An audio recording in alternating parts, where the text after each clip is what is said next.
Hello, this is an English edition of Garissa Radio. I am Elizabeth Mweni. The Garissa County Department of Lands and Department of ICT concluded a 3-day stakeholder engagement workshop on geographic information systems on Thursday. The forum aimed to provide a technical review of the Garissa County Integrated GIS system, validate hosted data, establish data management protocols, and update strategies. This collaborative effort, supported by Mercy Corps, enhances a shared commitment to advancing geospatial education and cultivating practical skills for the officials. The ongoing engagement and collaboration between the stakeholders exemplifies the university's dedication to knowledge transfer and community development. The exploration of geospatial technology has a potential to positively impact governance, sustainable resource management, and the promotion of peace in the region. Garissa University, the only public university in the county and wider northeastern region, recently inaugurated a Geospatial Innovation Center. The center, with state-of-the-art lab, is poised to become a hub for analyzing complex spatial data, generating dynamic visualizations, and providing crucial insight into social, economic, and environmental patterns. The center capabilities extend to the analysis of intricate spatial data, allowing for the creation of visualizations that offer insight into complex patterns, relationships, and trends. This analytical power is anticipated to be a valuable asset in addressing regional challenges and fostering informed decision-making. Garissa University, recognized as a key player in the geospatial domain, is actively promoting the adoption of innovative geospatial technology across the FCDC counties.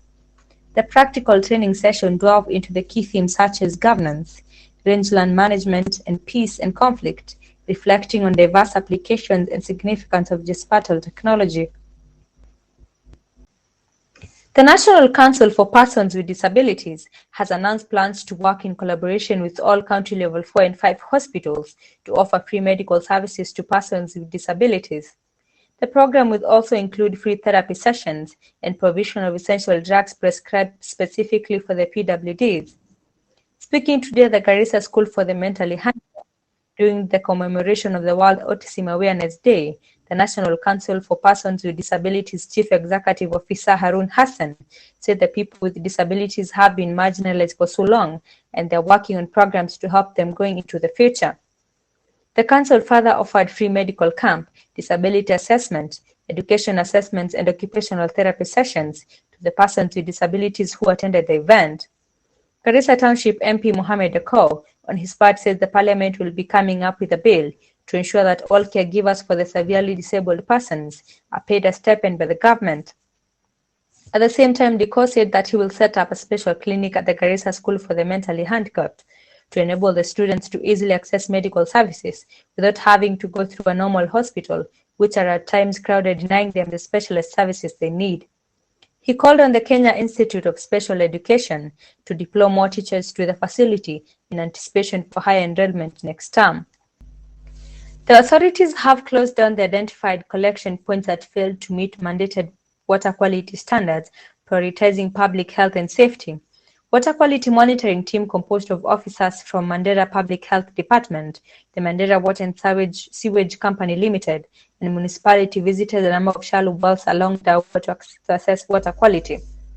The team conducted thorough assessment through physical parameters such as stability and pH on Thursday. Mandera County government said the team has closed down some water collection points that did not meet the required water quality standards. The officials conducted samples of the water collection points that failed to meet required water quality standards. Samples were also collected for further testing to be carried out at the Public Health Water Quality Testing Laboratory. Pollution from industrial, agricultural, or residential activities can introduce harmful substances into water sources, compromising water quality. Aging or poorly maintained infrastructure can lead to leaks, breaks, and contamination of water during transportation from the sources to the collection point. Natural events like floods, drought, or erosion can disturb the environment surrounding water sources, affecting water quality. Inadequate or ineffective water treatment processes at collection points can result in the presence of contaminants or pathogens in the water supply.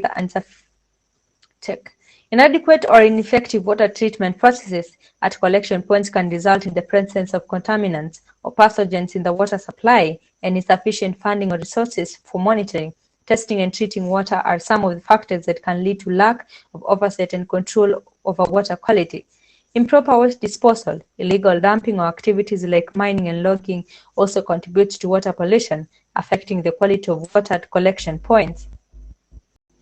Government spokesperson Isaac Mwaura has stepped forward to defend Agriculture Cabinet Secretary Mithika Linturi amidst mounting pressure for his resignation. Mwaura insisted that Linturi is not directly implicated in the controversy surrounding the seized counterfeit fertilizers. He emphasized that ongoing investigations are yet to provide any evidence linking Linturi to the issue. Mwaura hinted at a possible political agenda behind the accusation, suggesting to plot undermine the government's efforts in providing farmers with subsidized fertilizers. According to him, initial tests by the Kenya Bureau of Standards indicated that counterfeit products were not part of the subsidized supplies distributed by the National Cereal Produce Board. Furthermore, Mwaura highlighted that farmers in 45 counties who received fertilizers from NCPB depots have not reported any incident of receiving counterfeit products. He reiterated that the fertilizers under the government-subsidized program are clearly labeled and marked not for resale. However, Agriculture CS Mithika Linturi and trade counterpart Rebecca Miano, alongside other stakeholders, are set to appear before the Senate on April 10th to address the allegations. Senator James Murango, chairperson of the Senate Agriculture, Livestock and Fisheries Committee, announced plans for a committee visit to several counties to apprehend perpetrators. The summoned entities include the National Cereals and Produce Board, Kenya Bureau of Standards, National Environment Management Authority, and the Directorate of Criminal Investigations. The Council of Ministries of the Federal Republic of Somalia has confirmed the appointment of Mr. Abdullahi Mohammed Ali, also known as Balushe, as the new Director of National Security and Intelligence Agency. The decision came during the Council's regular meeting, following a proposal put forth by the Minister of Internal Security. Mr. Abdullahi Mohammed Ali is no stranger to the realm of national security, boasting a wealth of knowledge and experience in intelligence operations.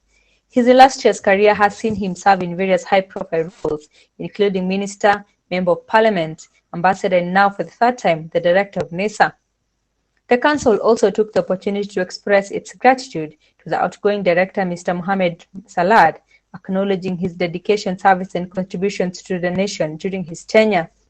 This leadership transition marks a new chapter for NESA as it continues to safeguard the nation's security under the guidance of its newly appointed director. And that is all in the evening edition of the news from Garissa Radio. We concluded today in history what happened on this day. On April 4th, 1968, at the age of 39, civil rights icon Martin Luther King Jr. was tragically assassinated while standing on a balcony of the Lorraine Hotel in Memphis, Tennessee. His untimely death sparked widespread riots, with cities like Washington, D.C., Baltimore, and Chicago experiencing significant unrest. James Earl Ray later pleaded guilty for King's assassination, although he consistently maintained that he was framed. Till we meet again, I am Elizabeth Moine.